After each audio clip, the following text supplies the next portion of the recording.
Hermanos, vamos al Salmo capítulo 18. Salmo capítulo 18. Y vamos a leer unos pasajes. Vamos al versículo 32. Salmo 18, 32. Dice así la palabra del Señor.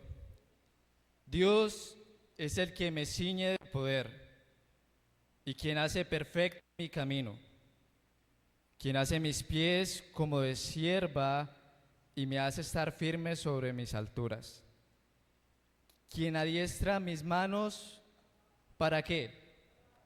Para la batalla, para entrezar con mis brazos el arco de bronce. Me diste asimismo el escudo de tu salvación, tu diestra me sustentó y tu benignidad me ha engrandecido. Ensanchaste mis pasos debajo de mí, y mis pies no han resbalado. Perseguí a mis enemigos y los alcancé, y no volví hasta acabarlos. Los herí, de modo que no se levantasen, cayeron debajo de mis pies. Muy bien, vamos a dejar ahí la lectura y vamos a orar. Padre Dios, te doy las gracias por darnos la oportunidad de escuchar tu palabra, que seas tú hablando el día de hoy. No queremos escuchar voz de hombre, sino la voz de tu Santo Espíritu. Simplemente somos instrumentos en tus manos, que tú usas como quieres, Señor. Yo te pido que tú llegues al corazón de los hermanos, al corazón de nosotros, que tú llegues a las almas de los hermanos y que podamos estar firmes en la batalla. Todo te lo pedimos en el nombre del Señor Jesucristo. Amén. Muy bien, es un salmo que nos habla de cuando David fue librado de todos sus enemigos. David fue un hombre de guerra, un hombre de muchas batallas.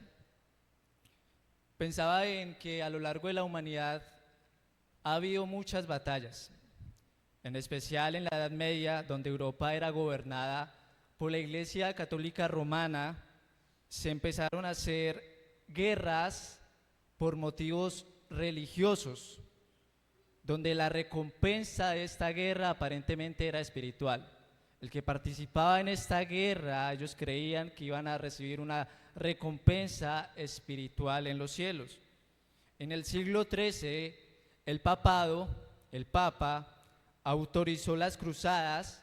¿Qué son las cruzadas? Son las campañas militares que iban a la guerra en nombre de Dios. Y autorizó estas cruzadas con el objetivo de recuperar Jerusalén y otros lugares que se consideraban sagrados, que estaban bajo dominio musulmán. A esta guerra históricamente se le conoce como la Guerra Santa, porque aparentemente tenía propósitos santos, propósitos rectos. Pero sabemos que históricamente para nada esta guerra era una guerra santa, para nada. De hecho, habían otras intenciones detrás. Sin embargo, hermanos, la Biblia me habla de una guerra por la santidad, una guerra en la cual cada uno de nosotros, los creyentes, estamos involucrados. He titulado este mensaje La verdadera guerra santa, porque todo cristiano está involucrado en una guerra. No es una guerra con personas, no es una guerra contra alguna nación, no es una guerra con armas físicas, es una guerra espiritual y tiene lugar en nuestras almas, en nuestro corazón, en nuestra mente, que es el campo de batalla. Y es santa porque tiene como propósito la gloria de Dios y nuestra santificación. Es una guerra contra un enemigo en común y ese enemigo se llama pecado. El pecado es aquello que Dios odia, que Dios aborrece. Y todo cristiano está en esa guerra. Pregunta, hermano, ¿Estás dispuesto a luchar por la gloria de Dios? ¿Estás dispuesto a luchar por la santidad, por tu santificación? ¿Dónde están esos soldados de Jesucristo? Alcen sus espadas, hermanos, alcen sus espadas. La Biblia es la palabra de Dios, es la espada del Espíritu. Y en este momento, como buenos soldados de Jesucristo, tengamos la Biblia y miremos qué es lo que nos dice el Señor a través de su palabra acerca de esta guerra tan potente. Hay una lucha espiritual y es una lucha real, no es ficticia, no es inventada. Es una lucha muy fuerte y Efesios 6:12 nos dice que no es una lucha contra carne y sangre. ¿Qué quiere decir eso? Que no es una lucha física, es una lucha espiritual. Y esto, hermanos, es una guerra mortal, es más mortal que cualquier otra guerra. Cada cristiano que es sincero consigo mismo ha experimentado la lucha, siente la lucha dentro de sí, siente la lucha afuera de sí. Y bueno, si tú dices que eres un hijo de Dios, si tú dices que eres un creyente, un cristiano y no sientes la lucha, pues hay que preocuparse. Y debería preguntarme a qué bando pertenezco. Porque la Biblia dice que el cristiano, que todo cristiano verdadero lucha, siente la lucha. El que no es cristiano, el que no es creyente no lucha, porque simplemente va por donde el mundo va. Sigue sus deseos, sigue sus pasiones, es hijo de Satanás, eso dice la Biblia. Y está en el bando del enemigo, no lucha. Pero el creyente verdadero, el creyente que es sincero, se encuentra en una guerra mortal contra el enemigo. Ahora, hermanos, ¿contra quién peleamos? Ya vimos que contra el pecado, pero hay enemigos de nuestras almas que nos lleva a pecar. ¿Y quiénes son esos enemigos? Creo que lo sabemos de memoria, nos lo han dicho muchas veces, pero no vemos la gravedad y lo poderoso que son. Conocemos y decimos, sí, es la carne, el mundo y Satanás, pero realmente ves la gravedad del asunto, ves que esto es una guerra real y no quiero infundirles temor, solo quiero hablarles de la realidad de la guerra. Yo la he experimentado y la seguiré experimentando hasta el día que muera. ¿Quiénes son esos enemigos del creyente? ¿Cuáles son los enemigos de nuestra alma? Bueno, número 1, Samantha, por favor, dale en las diapositivas. Muy bien. Muy bien, número 1, el enemigo de esta guerra espiritual es lo que se denomina como la carne. ¿Qué es la carne?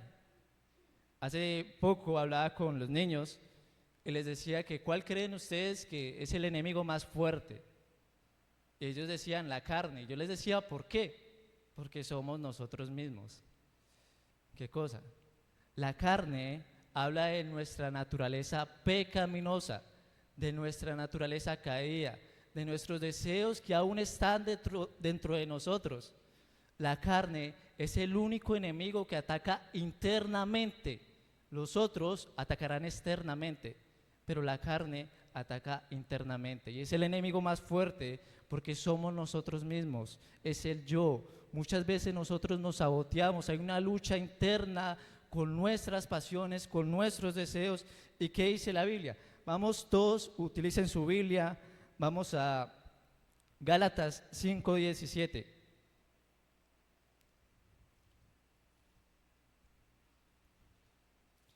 Dice así: porque el deseo de la carne es contra el espíritu, y el del espíritu es contra la carne, y estos se oponen entre sí para que no hagáis lo que quisiereis. Vamos por favor a 1 de Pedro 2:11. Dice: amados, yo os ruego como a extranjeros y peregrinos que os abstengáis de los deseos carnales que batallan contra el alma. Vamos por favor a Romanos 7:15. Y para entender este enemigo les dejo de tarea que se lean todo Romanos 7 y si es posible el 8. Porque el apóstol Pablo, siendo quien era, él también sentía la lucha contra la carne. Y él decía en Romanos 7:15, porque lo que hago no lo entiendo, pues no hago lo que quiero, sino lo que aborrezco. Eso hago. El apóstol Pablo sentía la lucha dentro de sí. Hay una lucha interna entre la carne y el espíritu. Gálatas nos dice que se oponen entre sí, no tienen paz, tienen guerra. Pedro nos dice que batallan constantemente contra el alma. Y en Romanos 7 nos habla de eso, que la lucha es interna, que muchas veces yo hago lo que no quiero hacer y lo que quiero hacer, que honra a Dios, muchas veces no lo hago. Es una lucha, porque aún seguimos teniendo nuestra naturaleza pecaminosa. Muchas veces la Biblia dice que nuestro corazón es engañoso y perverso, y sigue siendo engañoso y perverso. ¿Cuántas veces no me he saboteado a mí mismo con mi mente? Hay una lucha dentro de mí, entre el espíritu y la carne, entre mis dos naturalezas, la naturaleza del nuevo hombre y la naturaleza del viejo hombre que aún está en este cuerpo. ¿Qué dice la Biblia que debemos hacer con la carne? Bueno, la Biblia dice, andad en el espíritu y no satisfagáis los deseos de la carne. La mejor manera para vencer la carne es andando en el espíritu. Es llenándome de Dios, es llenándome de su palabra, es llenándome de su presencia. Esa es la mejor manera de vencer la carne. Y hay una ilustración, yo tengo 2 perros y cada uno está jalando de una soga. ¿Quién cree que ganará? El que alimente más. De la misma manera, si yo alimento más a la carne con cosas, pues va a ganar esa guerra. Pero si yo alimento más al espíritu, el espíritu someterá a la carne. Y no debemos confiarnos de nosotros mismos. El apóstol Pablo le dijo a Timoteo, ten cuidado de ti mismo. Hermanos, no podemos creernos fuertes. El que dice que estar fuerte, mire que no caiga. Yo debo conocer mi debilidad y el Señor por eso decía, orad y velad para que no entréis en tentación. El espíritu a la verdad está dispuesto, pero la carne es débil. Yo no debo proveer para la carne, yo debo reconocer cuál es mi debilidad y, como dice el Señor Jesucristo, cortar con eso. La Biblia dice que si tu ojo te es ocasión de caer, sácalo, échalo de ti. Si tu mano te es ocasión de caer, córtala, échala de ti. Hay que ser radicales, hay que reconocer que somos débiles y debemos tomar límites. Debemos cortar de raíz. Eso no quiere decir que yo deba arrancarme literalmente el ojo y cortarme la mano, porque estaríamos llenos de tuertos y no sé, sin manos. Eso no quiere decir eso. Eso quiere decir que hay que ser radicales porque nosotros somos débiles. Y si yo quiero agradar a mi Señor, no debo proveer para los deseos de la carne. Muy bien, ese es el primer enemigo. Ahora vamos a ver el mundo. ¿Qué es el mundo? ¿Es este planeta Tierra? ¿Es esta Tierra? Hermanos, el mundo es el sistema de valores, de pensamiento, de ideología que hay en esta Tierra. Son las pasiones desordenadas que sobresalen en este mundo. ¿Y por qué el mundo es nuestro enemigo? Vamos a ver qué dice la Biblia. Primero, porque está bajo el maligno. Primera de Juan 5:19.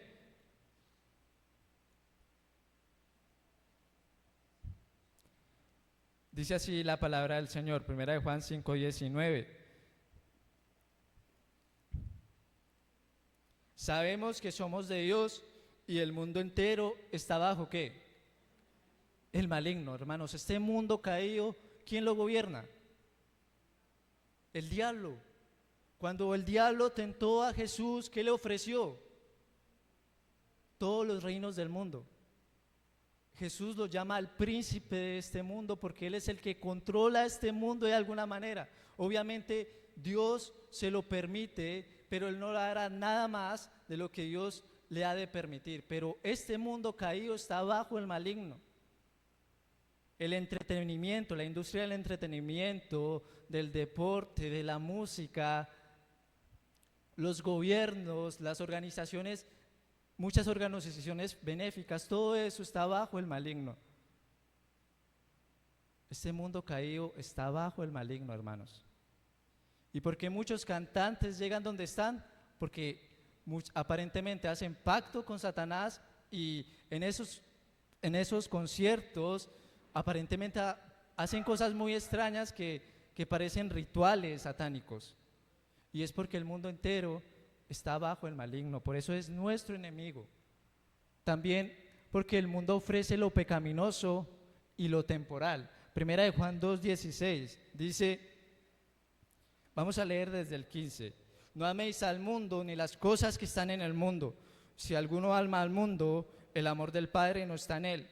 Porque todo lo que hay en el mundo, los deseos de la carne, los deseos de los ojos y la vanagloria de la vida, no proviene del Padre, sino del mundo. Y el mundo pasa y sus deseos, pero el que hace la voluntad de Dios permanece para siempre. Entonces nos habla que todo lo pecaminoso, todo lo que se nos ofrece que es pecaminoso, proviene del mundo.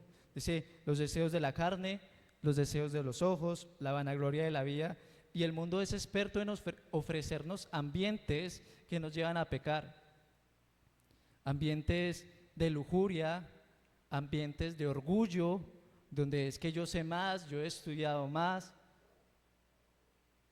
y es experto en utilizar los ojos.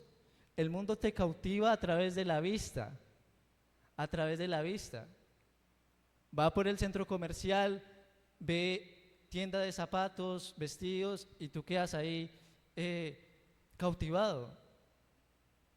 El entretenimiento, la lucha libre, el boxeo, todo eso genera un ambiente de violencia. El mundo es experto en ofrecerte eso. El mundo es experto en ofrecer lo que no agrada a Dios, en llamar a lo bueno malo y a lo malo bueno.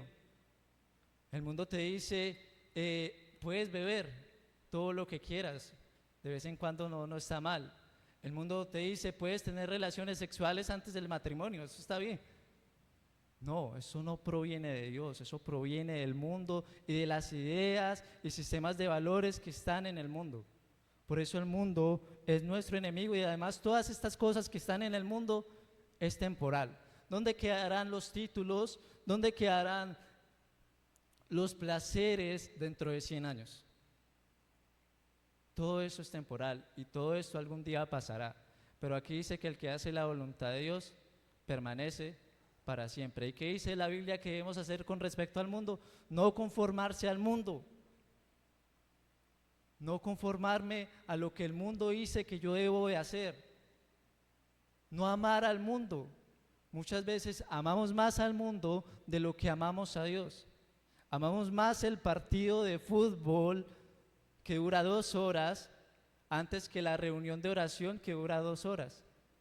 Y nos aburrimos en la reunión de oración, pero cuando estamos viendo el partido de fútbol durante 2 horas estamos ahí concentrados. Pero para las cosas del Señor, no. Entonces, el mundo ofrece lo pecaminoso y temporal. El mundo aborrece a los creyentes. Vamos a ver qué dice Juan 15:18.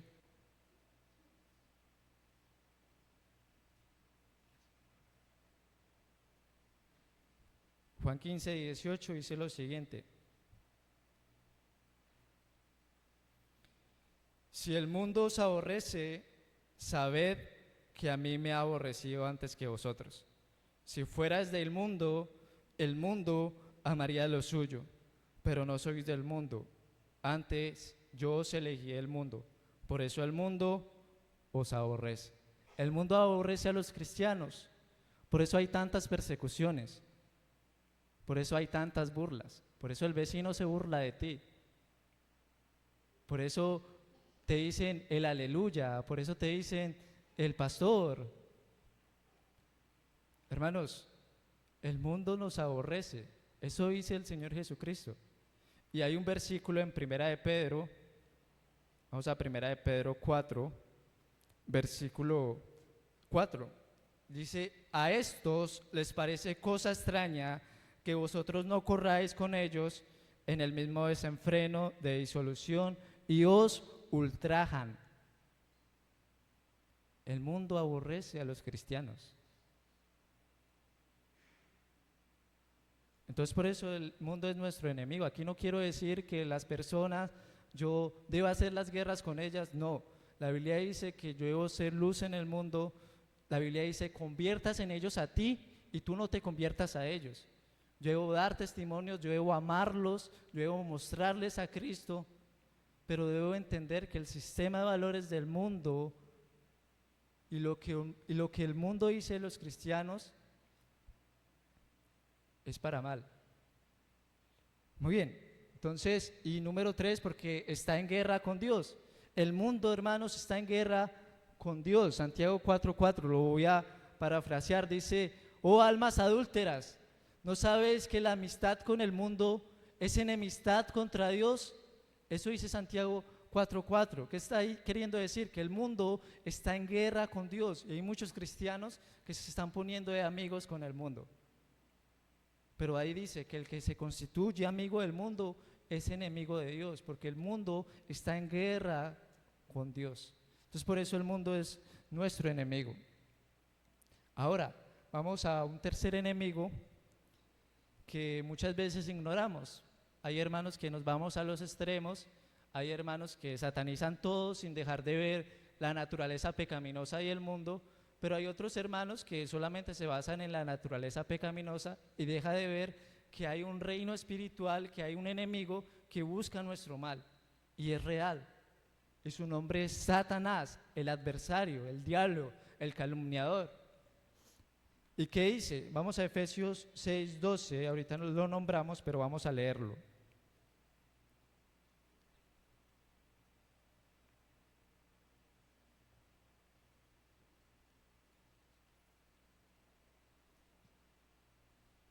Efesios 6:12 dice: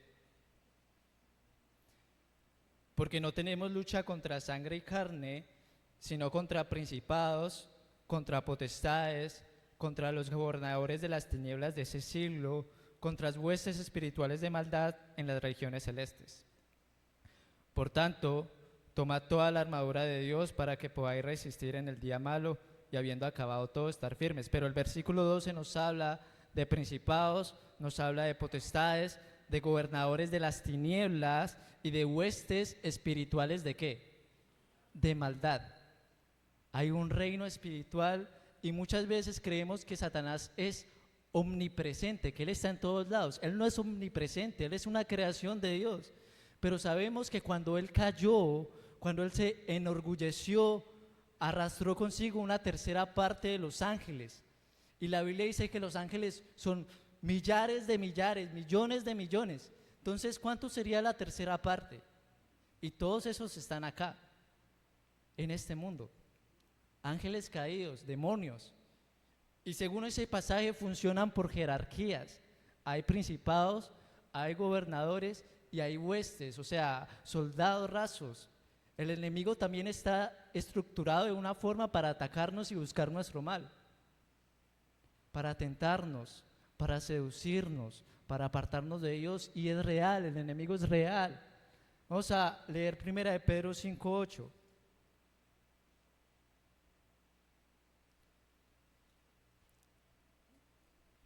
Dice: sed sobrios y velad, porque vuestro adversario el diablo, como león rugiente, anda alrededor buscando a quien devorar. Es un enemigo que está pendiente a que bajes la guardia para devorar, para destruirte. Y hay una ilustración de eso, ¿cierto? El león, cuando va a atrapar a la presa, él está ahí pendiente a quien devorar. Y si hay una presa que está separada de la manada, que está enferma, que está despistada, pues el león se lo come. Y hay un dicho que dice: camarón que se duerme se lo lleva a la corriente, o se lo come el tiburón, no sé, no sé bien. Muy bien, pero estar estar pendiente, hermanos, porque Él está buscando a quien devorar. Segunda de Corintios 2:11.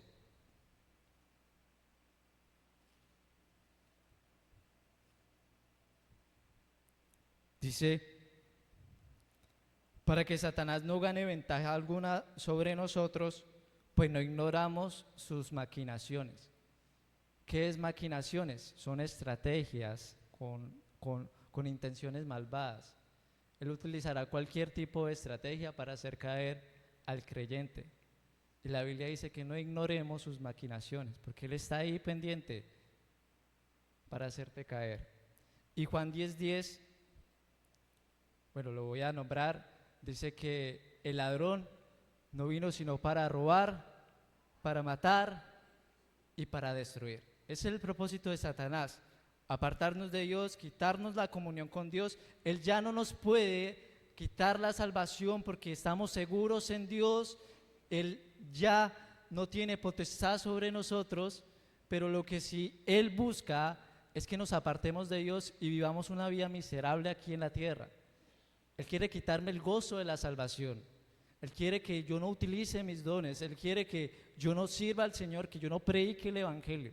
Ese es el propósito de Satanás para con el creyente. Y son enemigos muy fuertes.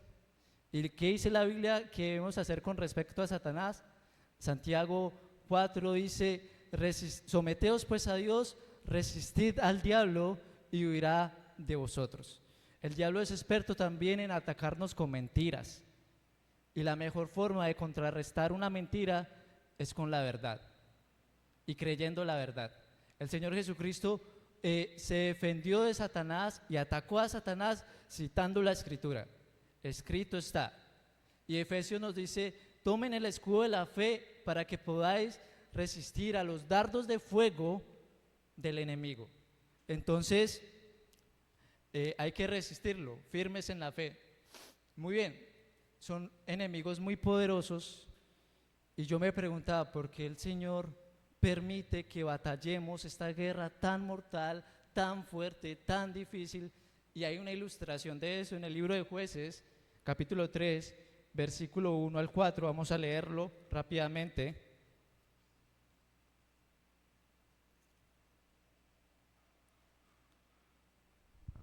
Dice así la palabra del Señor.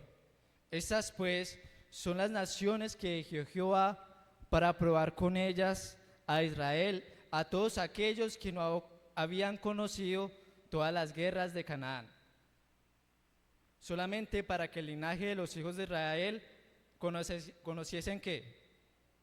La guerra, para que la enseñasen a los que antes no la habían conocido, a los 5 príncipes de los filisteos, todos los cananeos, los sidonios y los heveos que habitaban en el monte Líbano, desde el monte de Baal Hermón hasta llegar a Amad, y fueron para probar con ellos a Israel, para saber si obedecerían a los mandamientos de Jehová, que él había dado a sus padres por mano de Moisés. Es curioso porque Dios pudo haber llovido fuego del cielo y hacer que sus enemigos, que los enemigos de Israel desaparecieran, pero no, Dios quería que el pueblo conociese la guerra y que ellos mismos expulsaran con la ayuda de Dios a esos enemigos.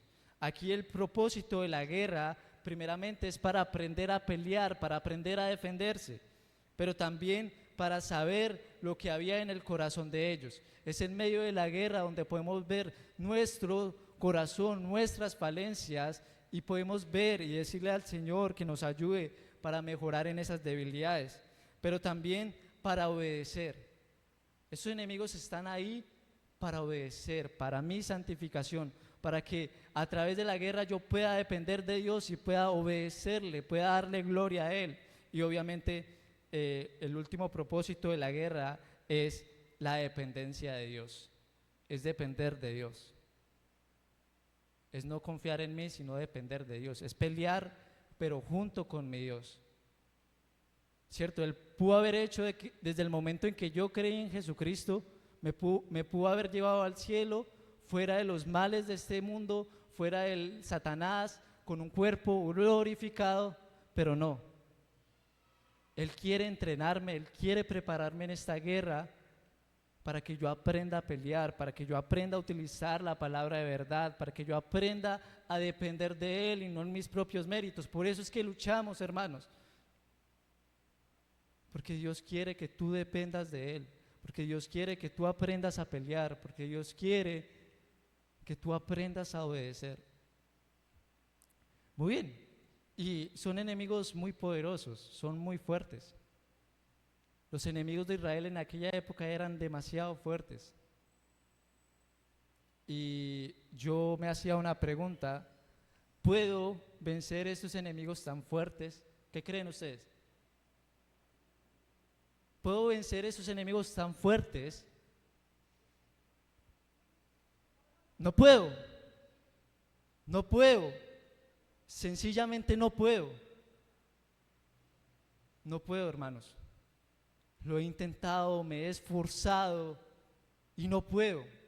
En mis propias fuerzas, en mi humanidad, no puedo hacerlo. Pero ese no lo quita el Señor Jesús, para que yo pueda hacerlo. Por eso Filipenses 4:13 dice: todo lo puedo en Cristo que me fortalece. Y utilizamos ese pasaje para lograr cosas, pero ese pasaje me habla de resistencia, ese pasaje me habla de acomodarme a la situación en la que esté. Y yo puedo vencer al enemigo por medio de Cristo que me fortalece. Yo no puedo en mis propias fuerzas, así como el pueblo de Israel no podía solo, necesitaba de Dios. Ellos no podían vencer a esos enemigos, ellos no podían. Los vencieron muchas veces por el poder de Dios. Y cuando intentaron pelear en sus propias fuerzas, ¿qué pasó? ¿Qué nos dice la Biblia? Perdieron, fueron derrotados. Eso dice la Biblia, pero es en el poder, hermanos, de Dios. Es en el poder de Dios.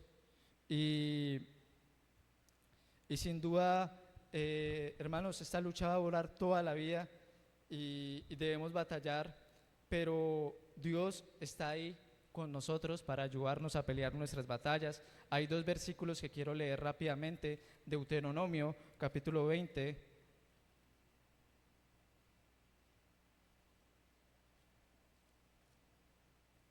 Versículo 1. Dice: cuando salgas a la guerra contra tus enemigos, si vieres caballos y carros y un pueblo más grande que tú, no tengas temor de ellos, porque Jehová tu Dios está contigo, el cual te sacó de la tierra de Egipto. ¿Quién estaba con el pueblo? Dios. Y cuando vieras a un ejército grande con caballos fuertes, gigantes, no tengas temor de ellos, porque Dios está contigo. Y hay otro versículo en 2 de Crónicas 32, versículo 8.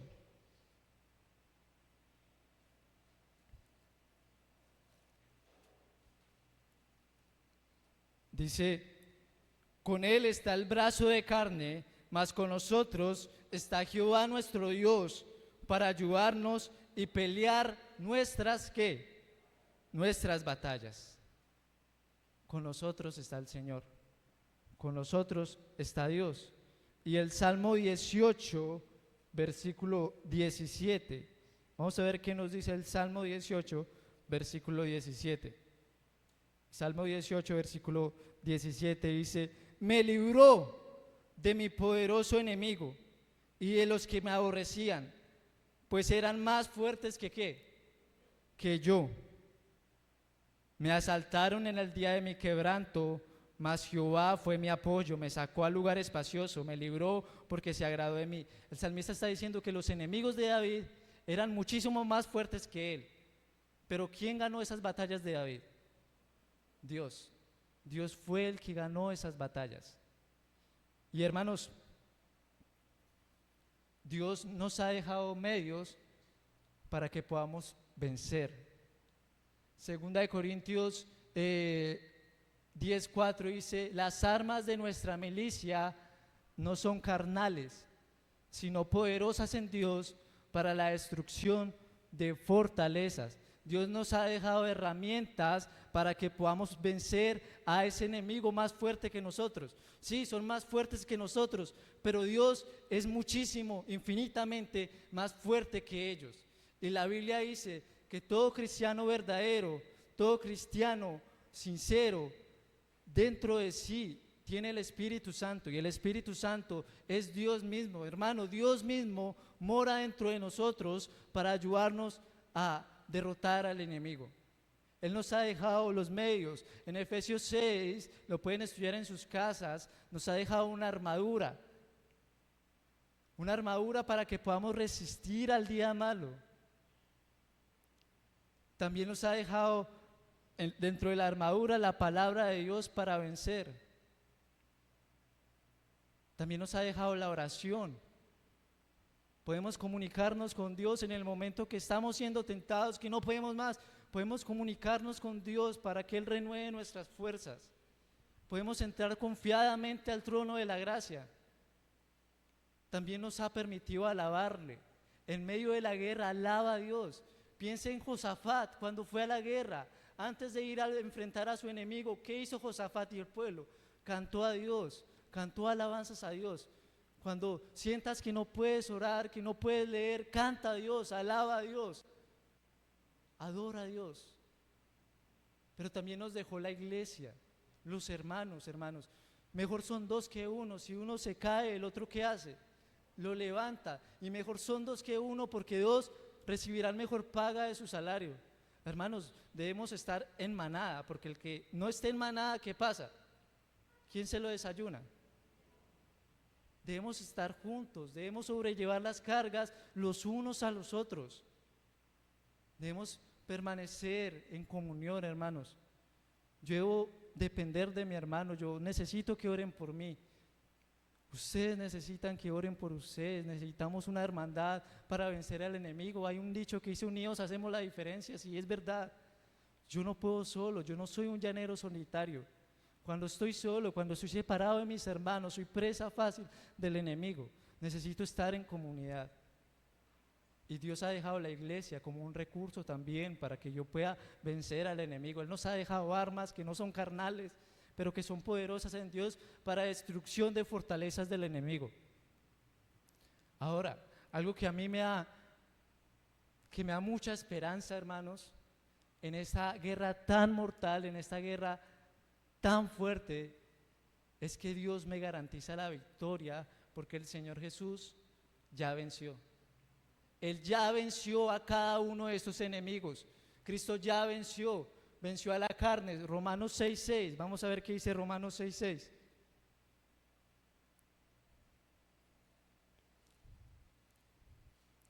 Dice: sabiendo que nuestro viejo hombre fue crucificado juntamente con él, para que el cuerpo del pecado sea destruido, a fin de que no sirvamos más al pecado.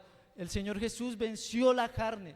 Él fue perfecto, pero en la cruz cargó con todos nuestros pecados. Y gracias a su sacrificio, el día de hoy yo puedo decir no a mis deseos. Yo soy libre en Él, porque Él ya venció la carne. Dice que Él llevó nuestros pecados en su cuerpo de carne y terminó de una vez con el pecado. Él venció al pecado. Él venció la carne, pero también venció al mundo. Juan 16:33. Vamos a ver qué dice Juan 16:33. Muy conocido.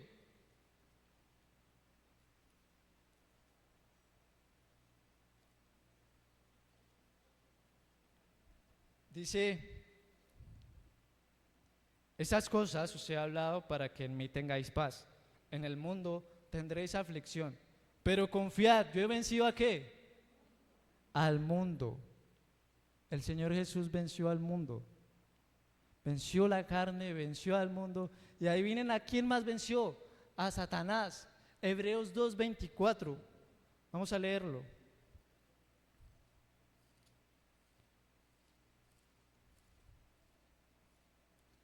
Dice así, Hebreos 2:24.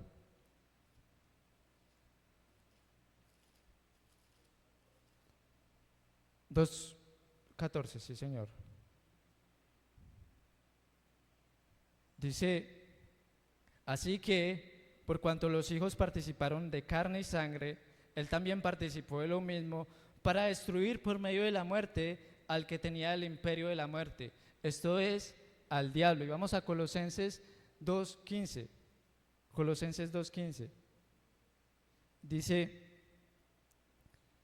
vamos a leer desde el 14. Anulando el acta de los decretos que había contra nosotros, que nos era contraria, quitándola del medio y clavándola en la cruz, y despojando a los principados y a las potestades, las exhibió públicamente, triunfando sobre ellas en la cruz. Él ya venció a Satanás. Satanás mordió su talón, su calcañar, pero el Señor Jesús aplastó su cabeza, lo venció, lo derrotó. Y hay una ilustración que nos habla de esta victoria, porque decimos, entonces, ¿por qué Satanás está por ahí libre? Si ya fue vencido. Es que él ya está condenado, él ya sabe que le queda poco tiempo y por eso quiere hacernos la vida imposible. Hay una ilustración de alguien en el África que salió fuera de su cabaña y cuando llegó encontró a una serpiente dentro de su cabaña. Esa serpiente era una de las más venenosas y mortales del mundo. ¿Él qué hizo? Cogió con su pistola y disparó en la cabeza de esa serpiente. Claro, le disparó, pero en ese momento que le disparó, la serpiente comenzó a revolcarse por toda la casa y a hacer daños, a hacer muchos daños. Lo mismo pasó con Satanás. Él ya está derrotado, él ya está herido de gravedad, él ya está destruido, pero está haciendo estragos en el mundo porque sabe que le queda poco tiempo. Pero él ya venció. ¿Y qué nos dice la Biblia acerca de la victoria del Señor Jesucristo? Vamos a 1 Corintios 5, 15, 57.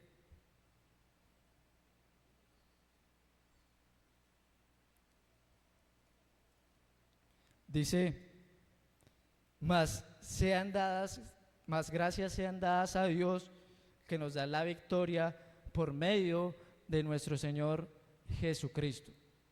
¿Y qué dice Romanos 8:37? Romanos 8:37 dice lo siguiente: antes, en todas estas cosas, somos más que vencedores por medio de aquel que nos amó. Una de las mayores fortalezas para vencer al enemigo es apropiarnos de la victoria que Cristo ya tuvo sobre ellos. Y la Biblia dice que esa victoria es mía por fe. Yo debo apropiarme de ella.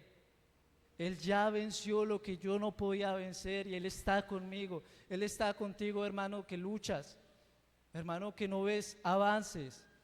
Muchas veces yo he estado estancado, he estado rendido en la batalla, muchas veces, pero el Señor me levanta y renueva mis fuerzas y me hace mirar al cielo, poner los ojos en Jesús, en aquel que ya venció y me ha dado de su victoria. Él ya venció.